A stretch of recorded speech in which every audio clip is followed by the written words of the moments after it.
သူကြော်ညာထဲမှာတော့အများကြီးတကယ်စမ်းတဲ့အချိန်မှာတကယ်လို့ဘာများထူးခြားခြားကောင်းမလဲဆိုရင်ကျွန်တော်သိချင်တာဗျာ0 to အဲ့လိုထားပါတော့100ကိုဗျာထားပါတော့အဲ့လို4 second out နဲ့ပဲဗျာသွားရောလူခံစားရလဲဆိုတော့တကယ်လို့ဘိန်းကပျောက်သွားသလိုကြီးကားကြီးပဲလေထဲမှာလွင့်သွားသလိုကြီးဖြစ်တာကျွန်တော်ဘာနဲ့ရှင်ပြောရမလဲဆိုရင်ကျွန်တော်အဲ့ရဲ့မတိုင်ခင်ကကိုစွမ်းထားရဲ့ C01 လေးသူကကျွန်တော်ကိုစမ်းပြပေးတာဗျာဒီလားသူနဲ့ပထမဆုံးကျွန်တော်ဘွားရဲ့အဲ့လိုမျိုး0 to 100ကိုဘယ်နဲ့ second ဆိုပြီးကျွန်တော်စမ်းမှုတာကျွန်တော်အရင်တော့လည်းကျွန်တော်အဲ့လို performance style လေးကျွန်တော်တခါမှမရှိခဲ့ဘူးဗျာတိတ်တော့မမြင်ဘူးဟိုသိရမလားကြောက်လဲကြောက်ပြီးတော့ဟိုပေါ့နော်စောမိုက်တာပေါ့သိရမလားအဲ့လိုမျိုးခံစားရတာဒါပေမဲ့ဒီ avatar မှာကြောက်တော့သူကဘယ်လိုလဲဆိုတော့သူက C0 ကသူက smooth ပို့ဖြစ်တယ်အဲ့ power ပေးတဲ့ဟာကြီးကလေသူထွက်တဲ့အလုံးကြီးကအဲ့လိုမျိုးပိုပြီး smooth ဖြစ်တယ်ကားလည်းသူက balance ပိုကောင်းတယ်ပြီးရင်သူကဘာပွာသွားလဲဆိုတော့အဲ့လိုဘိန်းနဲ့လမ်းနဲ့ကထိတဲ့ခံစားချက်ကပျောက်သွားတာဘေးနားလိုက်စီးရတူပြပြတာနော်အဲ့ကျွန်တော်ခံစားရတော့ပြပြတာပြီးရင်သူကဒီလိုအဲ့3စက္ကန့်ကလေကားကြီးကလုံးဝလေထဲမှာဒီတိုင်းလွင့်နေတဲ့ဟာကြီးသူတို့ပြောတဲ့ magic carpet ဆိုတဲ့ဟာအဲ့ဒါကိုပြောချင်တာဖြစ်မယ်ကျွန်တော်လည်းကော်စောပြန်မစီးဘူးတော့မသိဘူးဒါပေမဲ့အဲ့အချိန်မှာဖြစ်တာတော့တကယ်အဲ့လိုဘိန်းကြီးကပျောက်သွားတယ်လူကလေထဲမှာအဲ့လိုမျိုးကားကြီးကလွင့်သွားတာဒီတိုင်းဟိုကားလိုက်ကြီးလေပေါ်မှာလွင့်သွားတဲ့ပုံစံကြီးတကယ်အဲ့ဒါရောက်တကယ်ခံစားရတာC01 တော့ကျတော့ဒီဘိန်းနဲ့လမ်းနဲ့ကိုကျွန်တော်ကလူကခံစားရတယ်မြန်တော့မြန်သွားတာပေါ့ share တော့လိုမျိုးဝုန်းသူထွက်သွားတာဒါပေမဲ့လို့ဘိန်းနဲ့လိမ့်နေတယ်ကားသွားနေတယ်ဆိုရင် feeling ရတယ်ဒီ avatar မှာလုံးဝမရအောင်အဲ့လို power ထွက်တဲ့ပုံစံပို smooth တယ်ပြီးတော့ကားသွားတဲ့ဟာလည်းအရန် smooth တယ်လို့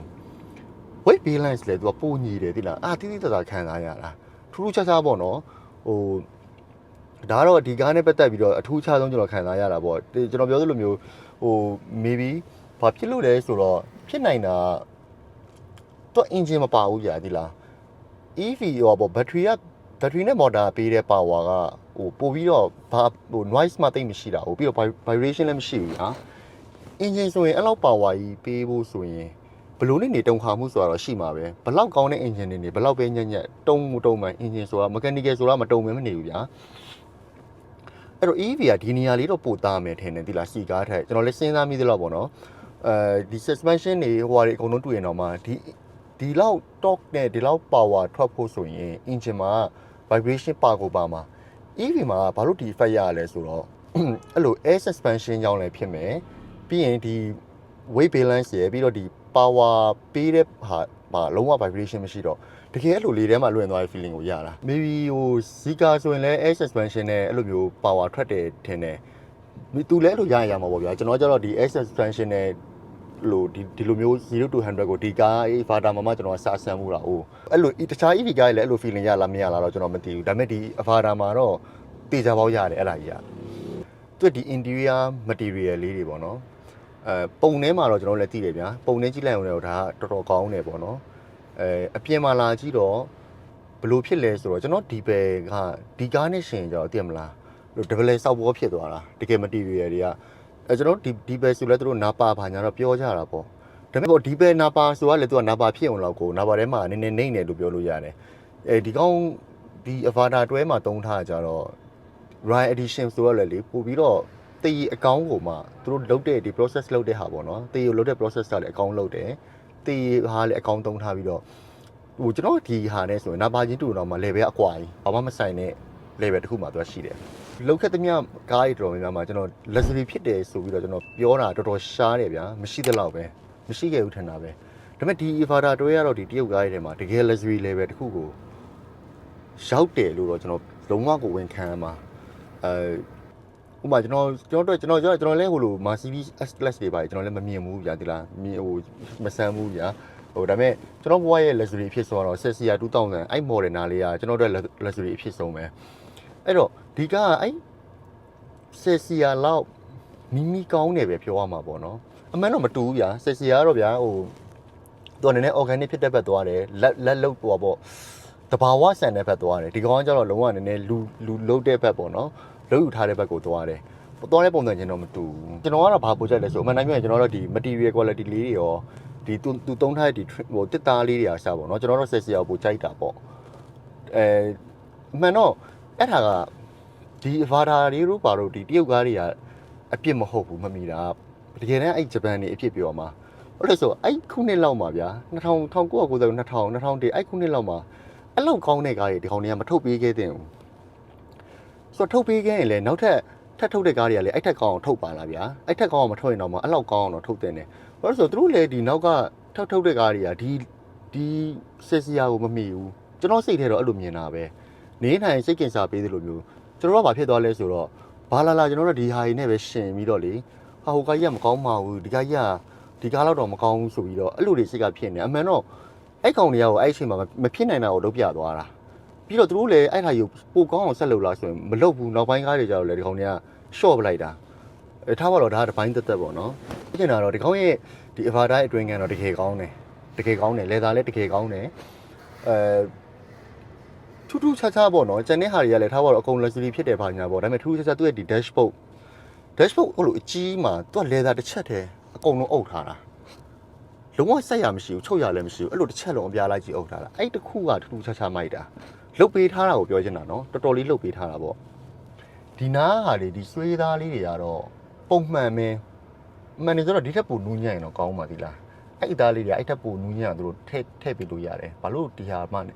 ှဒီလောက်လည်းပဲဖြစ်နေလဲမသိဘူးနောက်တစ်ခုသူ interior color ပေါ့တကယ်လို့ China Royal ဆိုတဲ့ပုံစံရတယ်ဘာလို့လဲတော့မသိဘူးအဲ့လိုခံစားမိတယ်အဲ့ဒါတကယ်ခံစားမိတယ်နှစ်ယောင်ဆက်ဗျာနိုးနှစ်နဲ့စက်သွေးနဲ့ဆက်ထားတာစိတ်ထဲမှာတော့ဟိုရမလားလို့မျိုးတကယ်တရုတ်တော်ဝင်ပုံစံပေါ့အဲ့ဟာလေးတော့တကယ်ရပါတယ်ပြီးတော့သူကဒီမှာ Royal Edition ဆိုတော့ဒီလို diamond အကွက်လေးတွေပေါ်ထားတာရှိမယ်ဟိုမိုက်မယ်ပေါ့ဗျာဟိုလှတယ်ပေါ့ဟိုကောင်းပါတယ်တကယ်လည်းကောင်းပါတယ်တကယ်လည်းဒီကားအတာနေပါတယ်ကျွန်တော်အခုမြင်ကြည့်တဲ့လောက်ဝင်ကြည့်တဲ့လောက်စမ်းကြည့်တဲ့လောက်ကတော့တကယ်လည်းဒီကားအများကြီးကိုတာနေပါတယ်ပြီးတော့ဒီကားတအားကြီးတယ်ကျွန်တော်အဲ့လိုမျိုးကျွန်တော်ဒီပဲလုံးတုံးကလည်းကျွန်တော်ဒီကားတအားကြီးလို့ပြောခဲ့ဘူးလေဗျာဒါပေမဲ့မဟုတ်ဒီ avatar ကြီးကိုဝင်ထိုင်လိုက်တော့ဒီခေတ်ကားကြီးအကြီးနဲ့အကျယ်ကြီးဒီမြင်ဝင်းကလည်းအကျယ်ကြီးပဲသူကစေစီယာထက်တောင်ပိုကျယ်တယ်ကျွန်တော်ဖက်ကြည့်တဲ့လောက်ဒီစေစီယာထက်တောင်ပိုကျယ်တယ်ပြောတယ်တကယ်လည်းပိုကျယ်လိမ့်မယ်ဟိုကားတော်တော်ကြီးတာဟိုပိုင်ရှင်ကိုပြောတာသူ R5 အရှည်လောက်ရှိတယ်ပြောတယ်အဲ့ထက်တောင်နည်းနည်းလေးရှည်သေးတယ်ဆိုလားဟိုထိုင်ရတာ comfortable အရင်ဖြစ်တာတော့မပြောတော့ဘူးဗျာသူတို့ပြောတာဒီလို zero gravity ဒီဘာညာပေါ့ဒီမှာထိုင်လို့ကောင်းအောင်လုပ်ထားတယ်ပေါ့တကယ်လည်းထိုင်လို့ကောင်းပါတယ်ဒီအောက်ကခြေတင်လေးဆိုရင်လည်းဗျာအဲ့လိုကားစီးရညောင်းအဲ့လိုတင်ထားလိုက်ရင်တော်တော်လေးအဆင်ပြေပါတယ်တကယ်လည်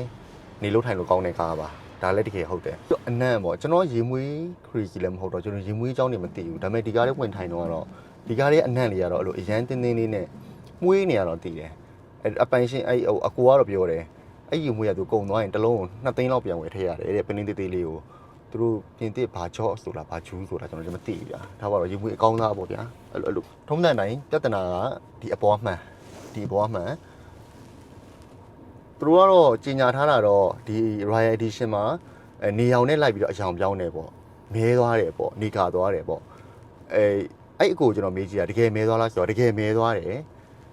ဒါပေမဲ့အပူကလားဆိုအပူမကောင်းဘူးတေချာတာတော့သူတို့မကာလို့တရားတော်ထပ်ကတ်ထားရတာဒီဟာကဆိုတာအမှန်တကယ်အမဲဖြစ်သွားတယ်စပီကာတော့ထပ်ကတ်စရာမလိုတော့ဘူးပေါ့ဗျာဒါပေမဲ့အပူဝင်လားဆိုတော့သူတို့အပူဝင်တယ်မဝင်ရင်တော့ဒီလိုဟာပြန်ကတ်ပေါ့အဲ့ဒါတော့ဒီလိုဗမာလိုပဲပြန်ရှင်းရတာပေါ့ဒီကားဒီဇိုင်းလုပ်တဲ့လူကအရင်တော့ BN မှာလုပ်တဲ့ဂျာမနီပညာရှင်ပေါ့ဗျာဒါပေါ့နာမည်ကတော့အတန်ထွက်ခက်တယ်ကျွန်တော်လည်းမထွက်တတ်ပါဘူးသူကအခု avatar မှာပြန်ဝင်လုပ်တယ်ပေါ့အဲကြောင့်မလို့ဒီ interior exterior တော့သူတို့အဖွဲ့ကဆွဲတယ်ပေါ့ဗျာအဲကြောင့်မလို့လှနေတယ်ပေါ့တကယ်တော့လှနေတယ် avatar ကတော့ကျွန်တော်သိတဲ့လောက်ဒီ avatar ကိုမကြိုက်တဲ့လူမရှိတဲ့လောက်ပဲကျွန်တော်နဲ့သိတဲ့လူတော်တော်များများကျွန်တော် like မေးကြည့်တဲ့လောက်အကုန်လုံးနှီးပါတော့ကြိုက်တယ်ဗျာအကုန်နှီးပါမဟုတ်ဘူးအကုန်ကြိုက်တယ်တခြားမကြိုက်တဲ့လူလည်းရှိမှာပေါ့နော်ပြီးတော့ကျွန်တော်ဆိုတော့သူ suspension ပေါ့သူကပုံမှန်သွားနေတဲ့လမ်းမှာတော့ဗျာဥပမာကျွန်တော် SS03 ဆိုရင်ကျွန်တော်ဟိုနေ့ကပြောတဲ့ C01 နဲ့ရှင်းလိုက်တော့ကြာလုံးဝငပေါ်ဖြစ်သွားတာကျွန်တော် suspension อ่ะဒါပေမဲ့ဒီ avatar ဒီ C01 ထက်ပုံမှန်လမ်းနေမှာပို့ပြီးတော့ absorb လုပ်နိုင်တယ်ပို့ပြီးညင်တာတယ်ဒါပေမဲ့အရင် superior မဖြစ်နေဘူးအဲ့လိုမျိုးပေါ့ပုံမှန်လမ်းမှာတော့အရင် superior မဖြစ်ဘူး maybe သူ့ရဲ့ tire slope ကပါလို့လည်းဖြစ်မယ်ထင်တယ်သူကဒီ sport tire ဟိုမှာ tire ကိုနည်းနည်းပါတာသုံးထားတာအဲ့တော့အဲ့ကြောင့်မို့လည်းဖြစ်မှာပေါ့နော်သူ့ရဲ့တကယ် superior ဖြစ်တာလမ်းချောတဲ့အချိန်မှာကျွန်တော်အစောကပြောသလိုမျိုးတကယ်လမ်းချောတဲ့အချိန်မှာအဲ့လောက်အချိန်နဲ့ကောက်နေလိုက်လူရှင်းနေတဲ့အချိန်မှာတကယ်ကိုလွင့်သွားတာအဲ့3စက္ကန့်ညတော့တကယ်လွင့်သွားတာပြီးတော့သူ့မှာ function ပေါင်းမြောက်များသွားတော့ပါတယ်ဗျာဘာလို့ရင်ဘာဖြစ်ပေါ့နော်အဲ့ဒါတွေကတော့ကျွန်တော်လည်းအသေးသေးတော့လို့မမေးကြည့်တော့ဘူး လို့လေတကားဖွင့်ရင်အဲ့လိုခလုတ်နှိပ်ဒီလိုမျိုးခလုတ်နှိပ်ဖွင့်ရတာတော့ကြိုက်တယ်ပေါ့ဗျာအဲ့သူရဲ့ function မြောက်များစွာတွေကမှဒီဟာလေးကိုတော့ဒါသဘောကျတယ်ပေါ့ပြီးတော့အကြိုက်ဆိုပါလဲဆိုတော့အဲ့လိုကားထဲဝင်ထိုင်ပြီးတော့ break နေလိုက်ဒီတကား auto ပိတ်တာအဲ့ဒါကိုတော့အကြိုက်ဆုံးပဲနောက်ပိုင်းလို့ပါလာတဲ့ function တွေထဲမှာဒီ function ကတော့ထူးထူးခြားခြားကြီးအရန်အထာကြတယ်လို့ကျွန်တော်ထင်တယ်ကျန်တာတွေကတော့ maybe 3ရင်ကျွန်တော်တော့တိတ်3ပြစ်မှမထင်ဘူးတိလည်းမသိဘူးပေါ့ဗျာ speaker က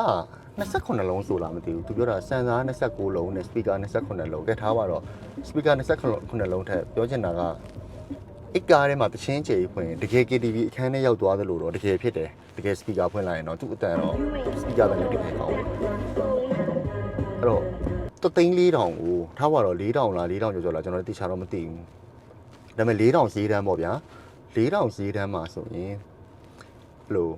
့ဒါကတော့နည်းနည်းဖင်ရတဲ့ version ပေါ့ဗျာဖင်ရတဲ့ version မလို့4,000ဖြစ်သွားတာဟိုဟာဆိုရင်တော့3,000လောက်ခဲ့ဆိုရပြီလေ Euro version ဆိုဒါဆိုရင်ကျွန်တော်ဒီနိုင်ငံကားစီးနေဆိုရင်တော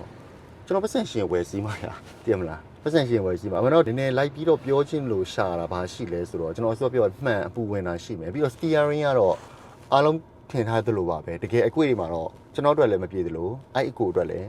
မပြေဘူးလို့ပြောတယ်နည်းနည်းကတိတာပေါ့နော်မပြေဘူးဆိုတာကတိတာပေါ့ပုံမှန်လမ်းဖြောင်းမှာကိစ္စမရှိဘူးကိုယ့်ရင်အကျင့်မရဘူးပေါ့နော်ပြီးနောက်တစ်ခုကဘတ်မှန်ပေါ့ဘတ်မှန်မပေါ့ကင်မရာနဲ့ဖြစ်သွားတော့မကြည့်တတ်ဘူးဒါပါပဲကျွန်တော်တော့လုံးဝမကြည့်တတ်ဘူးအဲ့ကိုကတော့သူတရက်နှစ်ရက်လောက်မှပြီးအကျင့်ရသွားတယ်လို့တော့ပြောတယ်ဒါပေမဲ့ဒါတော့ဟိုပို့ပြီး upgrade ဖြစ်တာပေါ့ဗျာဒါပေမဲ့တစ်သက်လုံးကကြောက်တယ်ဒီလိုဘတ်မှန်ကိုကြည့်လာဆိုတော့ကျွန်တော်ကတော့ဘယ်လိုမှအကျင့်မဖြစ်ပါဘူးအဲ့ကိုနဲ့အဲ့အကြောင်းဆက်ပြောဖြစ်သေးတယ်သူကတော့ performance ကတော်တော်များများစီးဘူးတာဟိုစီးဘူးတော့သူ့လိုကျွန်တော်ကျတော့ဒီဟာမစီးဘူးတော့ကျွန်တော်လိုလာမင်းကျွန်တော်တို့အရန်ကောင်းတယ်ပဲဖြစ်နေမှာကျွန်တော်ရဲ့အဖြေကဘာမှသိစိတ်ဝင်စားစရာကောင်းမှာမဟုတ်ဘူးဒါပေမဲ့ဒီအဲ့ကိုကကျတော့သူမှသူလည်း performance ကတော်တော်များများသူစီးဘူးလားဆိုတော့ကျွန်တော်သူ့မေးတော့သူကဒီတိုင်းဖြေတယ်ကြည့်တာချားကွာဘာဆိုလည်းမသိဘူးလေအဲ့မှာကြည့်လာတာအဲ့လို performance က3-4စီးလောက်ထဲမှာထားပါတော့ဒီ EV နဲ့အဲ့ဒါနဲ့ရှင်ဟိုကောင်ဒီ Avata တွဲနဲ့ဆိုရင်ဘလို့กว่าတော့ဒီကောင်က performance ကားလည်းဖြစ်တယ်ပြီးတော့နောက်တစ်ခုကဘာလဲဆိုတော့ luxury အပြည့်ဖြစ်သွားတယ်ပိုကြိုက်ချင်တယ်ကောင်းလားကိုကောင်းတယ်အော်ပါရှင်းတာတကယ်ကြောက်စရာကြီးဟုတ်တယ်တကယ်ကြောက်စရာဒါအခုဆိုပြန်ကားလည်းအစုံစီးတယ်ကွာစီးရဘူးလေ Evo တော့ဆို performance ကား Evo ဆိုတကယ်ဟိုတော်တော်များများပြောမယ်ဆိုခုနောက်ပိုင်းတက်လာတဲ့ကလေးတွေမသိတော့ဒီလားအရင်တော့လူတွေပဲသိကြတယ်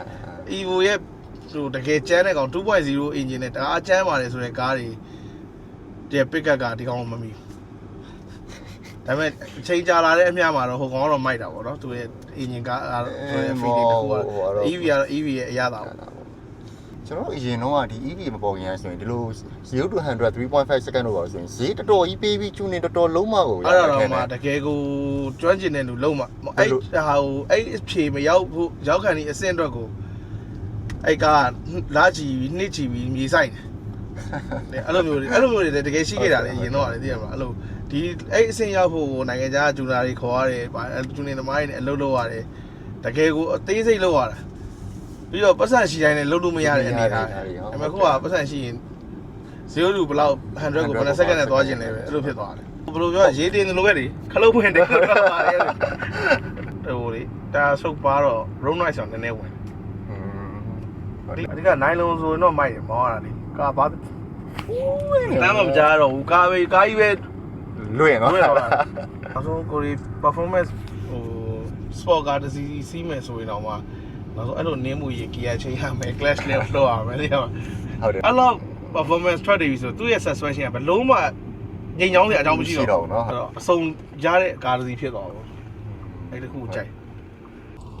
ပြီးတော့အတင်းကတော့တုတ်ရမှာဘာလို့လဲဆိုတော့သူကဒီနားမှာခလုတ်လေးထည့်ပေးထားတယ်ခလုတ်လေးတွေပါတယ်ဒါပေမဲ့အဲ့ခလုတ်ကကျွန်တော်လိုချင်တဲ့ခလုတ်တွေမဟုတ်ဘူးအဲ့ဟာကခလုတ်လည်းမဟုတ်တယ်လို့ဘာလို့တဲ့ခလုတ်လဲဆိုတော့ဒီရှစ်မှန်နောက်မှန်ဘေးမှန်နေချတဲ့ခလုတ်တွေဖြစ်နေတာပြီးတော့ခလုတ်ပြင်တိုင်းလည်းမှတ်ရခက်တယ်ဒါကဒီဘက်ဟိုဘက်အဲ့လိုမျိုးဘလူးမှန်လည်းမသိဘူးကြာသိလား1 2 3လေးမဟုတ်ဘူးသူက1 4 2 3အဲ့လိုမျိုးကြီးကထားပါတော့ဗျာလို့ကြောင်တောင်ပေါ့ဗျာအကျင့်မဖြစ်တာပေါ့ကျွန်တော်အကျင့်မဖြစ်တာပေါ့ဒါပေမဲ့ဟိုစဉ်းစားတာမင်းကွာခလုတ်ထည့်ပေးမဲ့တူငါတို့အေးကွန်ခလုတ်လေးတချင်းဖုံးမဲ့ခလုတ်လေးအဲ့လိုမျိုးခလုတ်လေးထည့်ပေးလိုက်ပါတော့လားမဟုတ်လဲခလုတ်ထည့်ပေးနေပဲဘာလို့ဒီမှာမှဟွာဖြစ်နေမလို့တော်ဒီဘက်မှာကြောင်ခလုတ်တွေကဖျောက်ထားတာဟုတ်ဖျောက်ထားပြီးနှိပ်တဲ့ဟာနဲ့ဒါ touch လာပါလားကျွန်တော်လည်းမသိတော့ ပြီးတော့ဒီလက်တင်ဒီလက်တရားခွက်ကကျွန်တော်တအားကြီးကြိုက်တဲ့ထဲမှာပါတယ်ဘယ်ကားမှလည်းကျွန်တော်မတွေးခဲ့ဘူးသူဒီဟာလေးကိုနှိပ်ပြီးတော့ဆွဲဖွင့်လိုက်ရင်သူအထဲမှာအထဲမှာအကျယ်ကြီးပြီးတော့သူများပြောတဲ့ဒီ EV ပေါ့နော်ရင်တိုက်မှုဖြစ်ရင်ဘာဖြစ်မလဲပေါ့တကားဖွင့်လို့မရတဲ့ဟာကိုသူဘယ်လိုဖြေရှင်းရလဲဆိုတော့အဲ့ခလုတ်လေးသူဒီထဲမှာထည့်ပေးထားတာအဲ့ရိတ်တခုတော့ကြောက်တဲ့လူတွေတော့အဆင်ပြေတာပေါ့ဗျာဒီအဓိကကျွန်တော်ကြိုက်တာအဲ့ခလုတ်ကိုပြောချင်တာမဟုတ်ဘူးကျွန်တော်ဒီသူနဲ့ဒီနားဒီဇိုင်းအဲ့လိုလုံးဝလေသာတေချာအုပ်ထားပြီးတော့ဒီလိုလှန်လို့ရတဲ့ခွက်ပုံစံလေးကိုပါအောက်ကိုလည်းအကျယ်ကြီးအဲ့ဒါအရင်သဘောကျဖို့ကောင်းတယ်သိမလားအကုန်တစ်ထည့်ထားစုံပလုံးရောသိမလားအမိုက်ပုံလုံးတစ်ထည့်ထားလိုက်နော်ရတာရှိမှာနော်အဲ့ဟာကိုလည်းအရင်ကြိုက်တယ်လို့အဲ့ဒါပါပဲပြီးတော့နောက်ကလက်တင်မှာချလိုက်ပြီဆိုရင်ခလုတ်တွေပါလေနောက်က M မှာ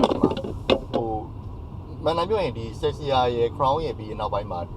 ဘယ်လောက်ပဲဟိုကားဖြစ်ဖြစ်ဒီလိုနောက်မှာခလုတ်ပါတဲ့ခါဆိုတော့တော်တော်ရှားသွားပြီဗျာဒီလားတော်တော်ရှားသွားပြီဆိုတော့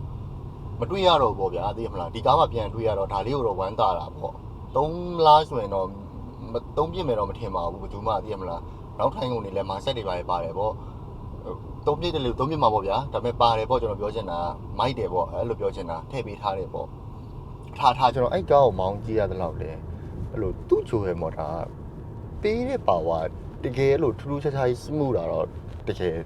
ဟိုလိုမျိုးဒါပေမဲ့ပုံမြန်တယ်မမြန်ရင်ကိုပြောချင်တာမဟုတ်ဘူးသူပေးတဲ့ပုံစံတော်တော်လေးကိုစမှုတယ်ဆိုတာတော့အဲ့လိုတကယ်ကျွန်တော်လည်းအဲ့လိုပဲပြောပြတတ်တယ်ဒီလားအရင်ကြီးမပြောပြတတ်ဘူးကျွန်တော်ပြောချင်တာအဲ့လိုကျွန်တော်ဒီပဲဟိုနဲ့ C01 သွားမောင်းလိုက်တော့ကျွန်တော်ကစောက်ပေါ်ဆိုကျွန်တော်ပြောမိရအောင်ပြီးတော့ IC01 ပေးတဲ့ဟာလည်းတော်တော်လေးကောင်းတာ哦ဒါပေမဲ့အဲ့ထက်ကိုသွား smooth တာအဲ့လို feeling ကိုတကယ်ကိုရတာအဲ့တခုရှိတယ်ပြီးတော့သူ့ရဲ့ high speed performance ဘယ်လိုနေလဲဆိုတော့အဲ့ပန်ရှင်ကျွန်တော်ကတော့အဲ့လောက်မဆန်လိုက်ရဘူးလေပန်ရှင်ကသူကဒီရန်ကုန်ကနေမန်းလေးကိုသူမောင်းယူလာဆိုတော့သူလက်လန်းမှာအတကုံဖျဲလိုက်တာတော်တော်လေးကောင်းတယ်ပေါ့ဗျာခက်ထားပါတော့သူဆိုကားကောင်းနေမောင်းခဲ့တဲ့လူပေါ့အဲ့လိုလူတယောက်တက်တော့မှဒီကားသူ့တလုံးဟောင်းအရင်ကောင်းနေတယ်ပေါ့အဲ့လောက်ပါပဲเนาะအဲ့လိုပဲကျွန်တော်တို့ကရှင်းပြပြလို့ရပါเนาะအရင်ကောင်းနေဆိုတာလေ